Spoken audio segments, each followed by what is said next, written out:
Have you ever been in the middle of painting a portrait, feeling like you're finally getting somewhere, and then you go to add one more brushstroke, and 15 minutes later, everything is a pile of mud? Like you're ice skating across your canvas with zero control, just mixing everything together into this big, ugly, overworked mess? I've had plenty of paintings like this, and I definitely know the ice skating feeling, but after years of working wet into wet with oils, this possibility just doesn't faze me anymore. And now, this is what I help painters to overcome every single day in their own practices. The thing is, oil painting wet into wet isn't inherently messy. It's that there are 5 specific mistakes you've got to learn to avoid. And the last one, if you aren't already doing it, you're gonna wanna start practicing ASAP. Now, in my last video, I talked about the big picture strategies for creating loose, expressive portraits. But today, we're gonna get tactical. This is about managing the paint on your canvas so you can actually execute those loose, confident brushstrokes without creating a muddy mess. And because working wet into wet has such a steep learning curve, I've put together a free guide that walks you through my complete system for oil painting Alla Prima.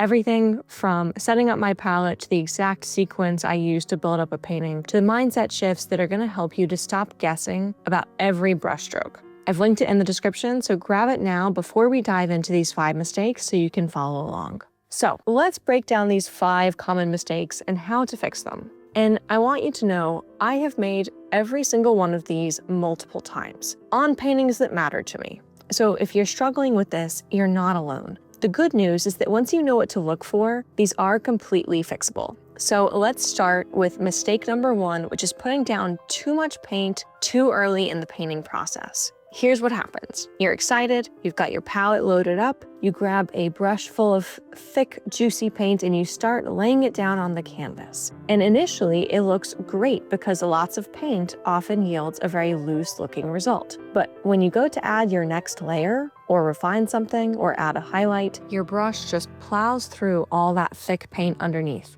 Everything mixes together, you lose your edges, and it becomes a muddy mess. I have learned this the hard way too many times to count. Too much paint early in the process is like trying to build a house on quicksand. You have no stable foundation to work on top of. So here's what I do instead. I keep my initial layers of paint thin, like really thin. I either dilute my paint with a bit of solvent like Gamsol, or I simply load my brush with less paint. I want to establish my values, my composition, my basic color relationships in this stage, but I want to do it with the least amount of physical paint possible. Think of it this way. Your first layers are about making decisions, and your later layers are about making statements. And those bold, expressive, thick brushstrokes that we love in Alla Prima painting, those tend to come at the end, not at the beginning. So when I'm starting a portrait, especially in those early stages when I'm still figuring out proportions and placement, I'm using thin washes or very light applications of paint. This gives me room to build up the texture and thickness later without creating an unmanageable mess. And if, as I am establishing the basics, I realize that I've put something out of place, the good news is that I don't have to remove a lot of painting to fix it.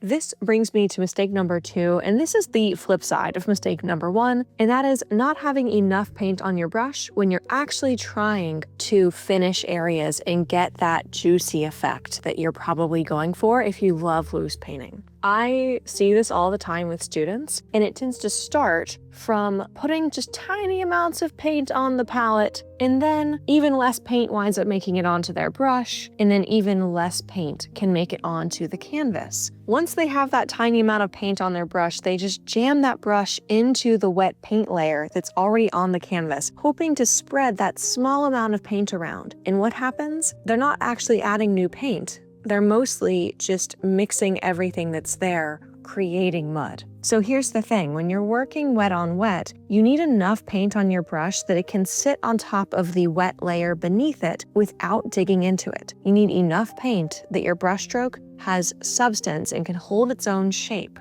And I would say adding on to that, you need enough paint on your brush that it can simply glide off that brush when it touches the canvas rather than needing you to like jam it off. That's how that mixing occurs. And I get why we do this. We don't want to waste paint, especially if we're using nice professional grade paints. They're expensive, they're valuable. You don't want to put out too much on your palette and have it go to waste. But here's what I've learned. you will waste far more paint on paintings you're frustrated with and eventually will scrape off or paint over or throw away than you will ever waste by putting out generous amounts on your palette. So my rule now is this: I always put out more paint than I think I'll need, because when I have plenty of paint available, I can load my brush properly. I can make confident strokes. I'm not constantly running back to squeeze out more paint, which breaks my flow. And oftentimes, if I run out of paint midway through, I will fall into the unfortunate trap of trying to mix the color I'm trying to mix without a key color being on my palette. And it just results in a lot of muddy mixtures that I eventually have to fix by just putting out the correct color anyway. So put out enough paint. Load your brush generously, especially when you are in the later stages of the painting. Your paintings are going to thank you.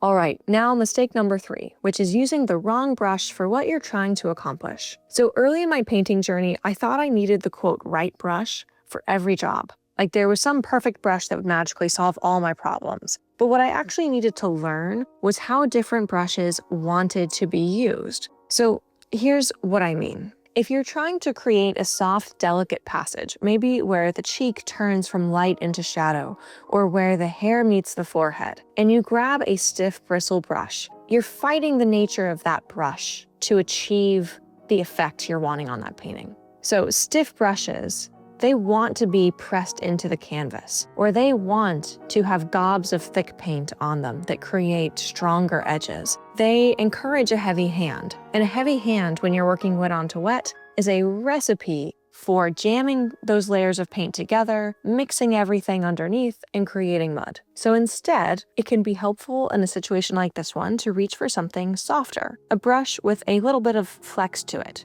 Even a brush that can sometimes feel floppy, because soft brushes force you to have a light touch. They won't cooperate if you're too heavy-handed. On the other hand, if you want to make a really bold textured mark, maybe for a really juicy highlight, those stiff bristle brushes are perfect. They can hold thick paint and they can really deliver it with confidence, and they can create a super decisive edge. So my advice is this, and it might sound a little bit counterintuitive, but stop thinking about this idea of one right brush and start exploring what each of the brushes in your arsenal actually naturally wants to do. Experiment. Pay attention. Experiment with different consistencies of paint for each brush, different quantities of paint. Experiment with using those brushes at different stages of the painting. See what those brushes create if the paint is thinned with solvent versus being paint straight out of the tube, or being thinned with medium.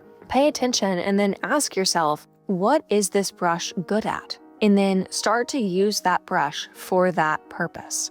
Now, one thing I will say, one caveat, is that honestly, as you gain experience, you will find that you can make almost any brush do what you need. But in the beginning, working with your brushes instead of against them will save you so much frustration. And if you have bad habits that have been haunting you in your painting practice, it's worth investigating whether that bad habit is being invited or reinforced by the brushes that you're choosing. And that perhaps mixing things up and being open to different ways of using your tools can help you to shake that bad habit once and for all. Now, for mistake number 4, using paint straight from the tube without adjusting its consistency. So, most oil paint straight from the tube is quite stiff, at least for me, for Alla Prima painting or painting wet into wet. It can be sticky, almost like toothpaste. It drags. It doesn't glide across the canvas the way I want it to when I'm trying to layer wet paint over wet paint without disturbing what's underneath.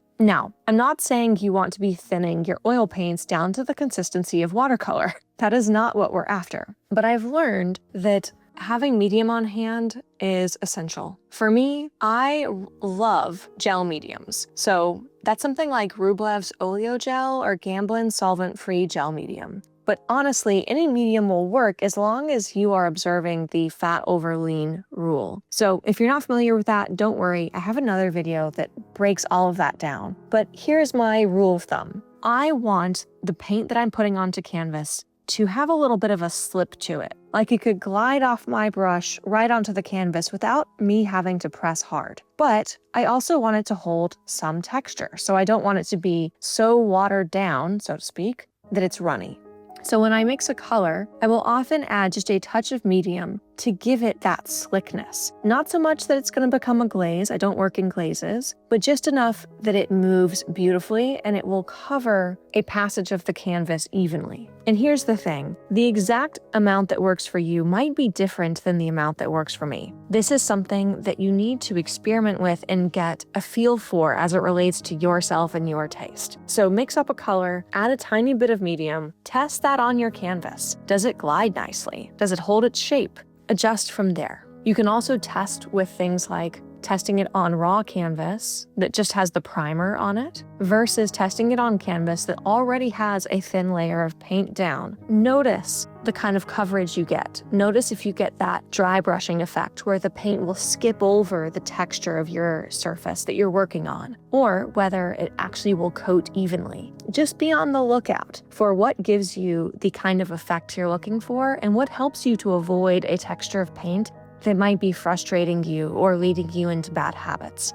And then make a note to adjust the amount of medium you're using according to what you find. And the key is this. Just don't use paint straight from the tube and expect it to behave perfectly for every part of your painting or every painting style. Give yourself permission to adjust the consistency to match what you're trying to do. And that brings me to the fifth and most important mistake to avoid, which is pressing too hard with your brush. This is the mistake that sabotages more wet into wet oil painters than anything else, because even if you've done everything else right, so thin layers to start, enough paint later, the right brushes, the perfect consistency, if you are too heavy-handed and you're pressing too hard as you apply your paint, you're gonna mix everything together no matter what, and it's gonna turn out to be muddier or messier than you want. Here's what I've learned. You need to turn your brush on its side and let the paint glide off rather than holding the brush perpendicular to the canvas and pressing to force the paint off. So think about it this way. When you press down with your brush, you're jamming the bristles into the wet paint that's already on your canvas. The bristles dig in. They disturb the layer beneath. Everything mixes together. You lose your edges, you lose your color, and everything starts to feel muddy and overworked. But when you turn the brush on its side so that the flat part of the brush is almost parallel to the canvas,